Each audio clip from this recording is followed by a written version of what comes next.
Hi folks, you've tasked us today, your pushback channel, and thank you for joining this audio live stream. Please listen to this presentation as you would a radio broadcast. In this essay, I'd like to talk about a popular myth that not only is doing the rounds in poor basket case, failed state type regions of the world and countries, but also is being pushed by globalist activists, the United Nations, and many of the NGOs that are part of the globalist people moving network. And that is this idea that the West, the white West, is only rich. The only reason the West is rich is because it stole everything from everyone else. Because if the West, the white people, hadn't stolen everything, then everybody would be equally wealthy.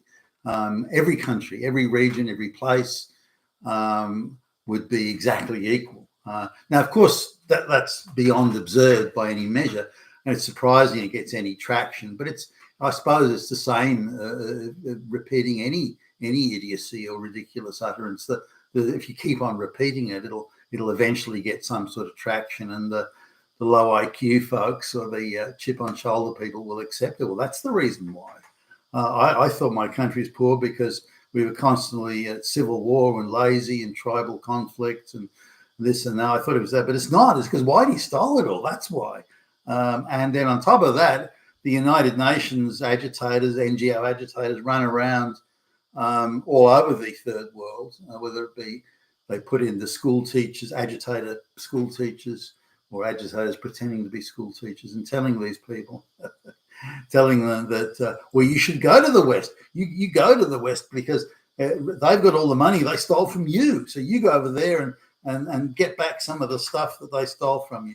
So they legitimize mass people movement of these peasants, saying, well, look, they've got all the stuff they stole from you. They have to give you some of that when you get there. And a lot of this is part of what underwrites the attitude of entitlement a lot of these third world people have when they come to the West illegally or on fake bogus refugee claims and so on. But just on this issue of wealth creation, the idea of wealth creation is pretty much a uniquely Western thing. You don't really see it outside of the West. I suppose to some extent in China, perhaps, in centuries gone by. But the idea amongst most cultures, whether it be Africa or India or the subcontinent generally, is that there's a fixed pot of wealth in the world, and the only way you can get more is if you take it from someone else. Now, this is the case in, say, the African tribes when white people first started fronting up, West Africa, is they had this view again of the concept of wealth creation was something that they just couldn't get their head. And remember, these are people who they don't even have the wheel at this point. And we're talking, the late 1400s, early 1500s, kicking off around that time. And these are people, and they own, the only way they can understand acquiring any sort of wealth or assets or goods is to steal it from someone else. The idea of building it yourself and so on is something that takes time and takes careful planning and this sort of stuff. And who cares? So, and they were readily and happily and aggressively enslave each other, which is what they did. Now, the white people's view of things was very different. So when white people first started arriving in what became Rhodesia, they looked out across millions of acres of prime agricultural land. They thought, wow, look at these opportunities here to set up farming and grow crops and run cattle and whatever. We can create a huge agricultural and very, very worthwhile agricultural economy here, because all this arable land, not every bit of land in the whole world is arable and great for growing crops, but this part of Rhodesia was. So that was the white perspective. Wow, look at this opportunity for commerce and wealth creation. The land that is being unattended, it's not being used for anything. Now, to be fair, there were hunter-gatherer black African hunter-gatherer tribes that came through the area, or part of that area, not all of it, and they did grow quick sort of seasonal crops one year and then would come back 5 years later and have another stab at it. But it was very small. very, very casual, and there was no investment in, if there wasn't enough rain or too much rain, the crop would fail. There's no irrigation. They weren't developing the land in any way. So it was virgin land in effect, and no one owned it. No one was using it, and it was unused prime agricultural land. And given the people back in the day, it was like, hey, this is some of the best agricultural land in the world, and we should put it to good use. So they set up farms and they grew broadacre crops, very efficient farming, and turned Rhodesia, later on to be called Zimbabwe, turned Rhodesia into one of the richest agricultural areas in the world, certainly in Africa, and developed irrigation and all sorts of animal husbandry methods suited to the area and so on. So very rich, very prosperous, very successful agricultural sector. So now the black position, when the black sort of government came in, says Robert Mugabe, was that, well, you took that land from us, you took our wealth. Well, hold on, stop. That's not true. No black farmers were using that land. The land was unused, virgin land that was converted to productive use by white people using white technology, white ingenuity, white organization, white international trading. The whole thing was a white gig from beginning to end. But the black position was, well, you stole that land. All the wealth that was created from that land belonged to us. We should have had it. Now, they actually did benefit from it because of the wealth of Rhodesia. Then schools were opened where there hadn't been, roads were built where there hadn't been, ports were built where there hadn't been, railways were built where they hadn't existed. There was medical facilities for black people in bush areas and around that hadn't been, so there was a whole lot, many ways. There was no famines or things like that were a regular sort of thing for that area. So the black people did benefit in many ways. But the ideological perception was that was ours, you stole it. Now, there was no wealth there to steal when the white people came. The white people created the wealth, and it was that then the black people wanted to steal. Now, we want the wealth you created. Now, once they'd stolen it, they imagined that it was going to just grain and crops and everything would just fall out of the sky, which of course didn't happen. It took a lot of work and a lot of management, a lot of organization, a lot of careful replanting of crops, harvesting, storage, a whole range of things had to be in place to make it all successful. But the black people coming in to take over these farms, they neglected a lot of the key things, and so suddenly Rhodesia, or Zimbabwe as it became, they were suffering famines. People were dying of starvation, and the huge crop yield that had been there when the white farmers were running it was gone. So Rhodesia went from a very rich country to a basket case within 25 years, less than 25 years, because of the gross mismanagement, corruption, the cronyism that always goes with black governments.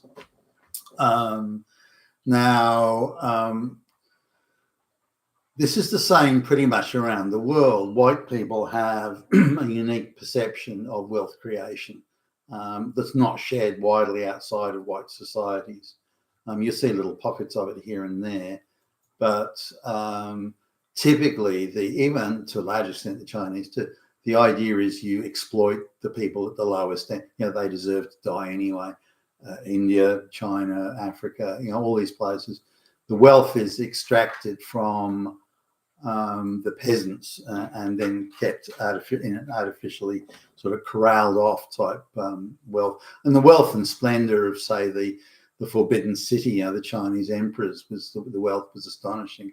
Now, whether you think it was corrupt and indolent and decadent, and you can have that debate, but that wealth was extracted from a large population and who were able to have round the world rice crops, around the year rice crops, and that level of agriculture and those floodplains, the Yangtze River and all that sort of stuff.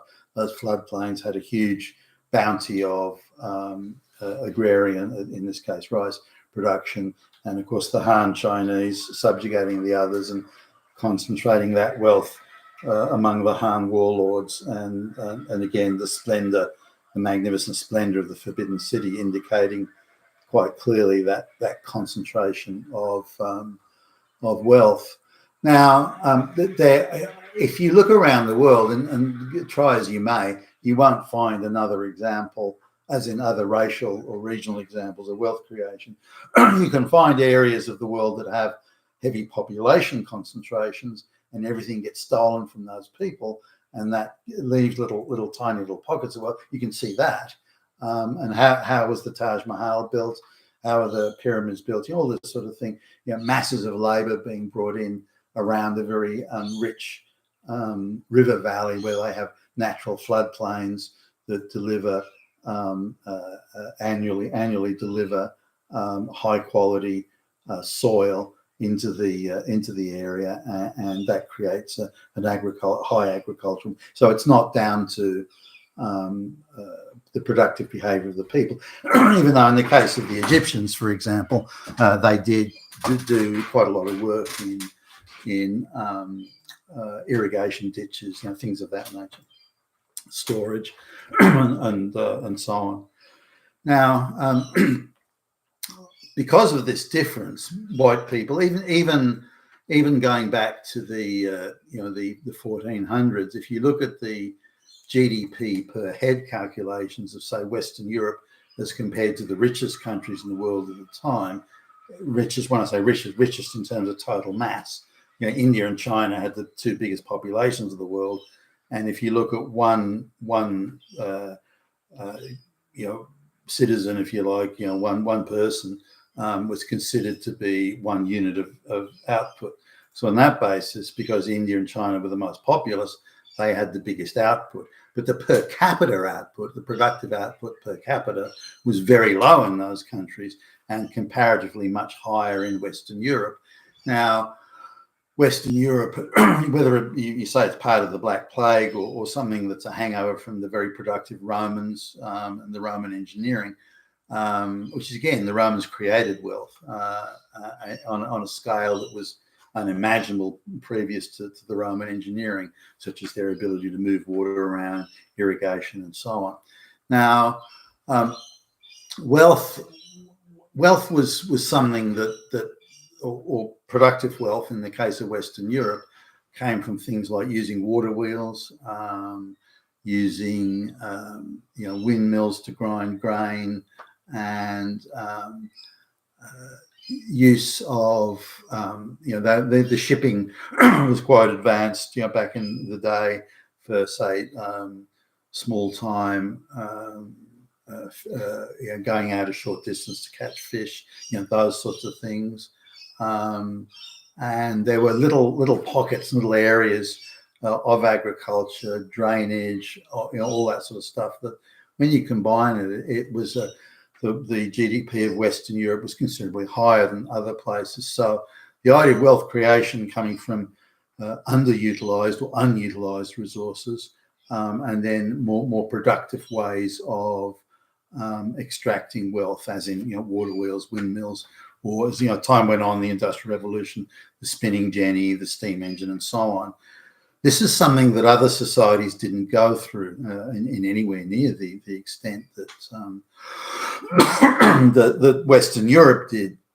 So it's very much a white gig. Now, when the Europeans started going around the world, because they were the first to develop those long ocean-going vessels, which in itself was super high tech of the day, the sails, the rigging, and all that sort of stuff. It sounds like that's really ho-hum, but it was very advanced technology of its day. So now, when the Europeans arrived at places where the populations were nomadic hunter-gatherers, as say in the case with North America, Australia, and so on, they saw unused land. No one's using this land. It's not being put to any productive use. Now, the Western mindset was, how can we put things to productive use? This can be digging minerals out the ground, iron ore or something. It can be, growing crops. It can be manufacturing. It can be, again, spinning jenny, steam engine, transport, refrigeration, all these sorts of things that came later. But these are things that are uniquely Western. How can we create wealth from this? And given that there were hundreds of millions of acres in North America and Australia, places like that were unused, or where nomadic peoples may turn up every so many years to just walk through and just live off the game. And there was some minor crop growing in North America, for example, some of the Indian tribes growing crops like squash and the like, potatoes in some cases, or in South America, or even some of the land was that was less in South America. There was less hunter-gatherer type stuff than there was growing crops, but nonetheless, when the Europeans came, they saw this unused land, and they said, we can turn that into productive use. Look at this iron ore here. Look at these minerals here. Look at this gold. So a lot of the things that the Europeans had attached value to, whether it be gold or anything else, they weren't things that were valued by the locals, or whether the local tribes, had not even a concept of the technology necessary to dig things out of the ground and turn them into implements like, I don't know, shovels or knives or whatever. So advanced industrial methods was something that only the West had and could create wealth from. So the idea that well, you came to we're a hunter-gatherer society, unused land, you took that land and started digging minerals out of the ground and using it for farming. Well, that was our land, that's our wealth. Well, no, it wasn't. It was unused. The minerals were not being extracted. There was no port that would allow ships to come in. There was no roads that you could use to transport them. There was no rail links. None of the technology needed to create the wealth existed. And and this is an obvious, screamingly obvious and huge difference that only the white Western mindset perceived this creating wealth from unused or underutilized or unproductive assets. Only the white West saw the world that way. And that's why wealth accrued disproportionately to the West. Even today, I'm amazed at Indians, supposedly sophisticated and philosophically sophisticated Indians, that still see that the world is a fixed pot of money. You only get more if you take it from someone else. The idea of creating new wealth, underutilized resources or unutilized, more productive methods, this sort of, they've got no concept of it and stare at you blankly when you try and explain it to them. So why is the West wealthy? Well, that's why the West was able to use these resources when other people were not. Did the West become even wealthier than it already was on a GDP or per capita basis? Well, yes. The West had the most advanced technology. It was able to see unutilized resources, whether it be land or anything else, and say, hey, we can do something with that. We can turn that into some sort of a productive asset, such as farming and so on. But only the West saw it that way. No other place did. That land sat for millions of years, or thousands of years, or hundreds of years, what you like, in Africa, that in Rhodesia, unused, or in South Africa, unused. No one was doing anything with it. Why didn't they do something with it? And why did it only get put to productive use when white folks showed up? And the same goes for again, Australia, North America, Canada, and so on. The land was only used productively when white people showed up. And that's why white countries have a disproportionate amount of global wealth. Not only the technological difference, more advanced technology, but the commitment to looking at anything, again, land, whatever, as how can we turn this to productive use? No other race of people saw it that way. Even in the case where they may say have been originally unused land in, say, India or something, China, then it'd be, let's send the peasants to work there and let's steal everything we can from the peasants, rather than turn it into a productive enterprise per se. Or in the case of, say, India and China, it'd be the Malthusian trap, where as soon as there's a bit of extra wealth appears, they madly procreate, and thus any increase in wealth is diluted by the increasing population. You've been with Tastus today, your Pushback channel, and thank you for listening.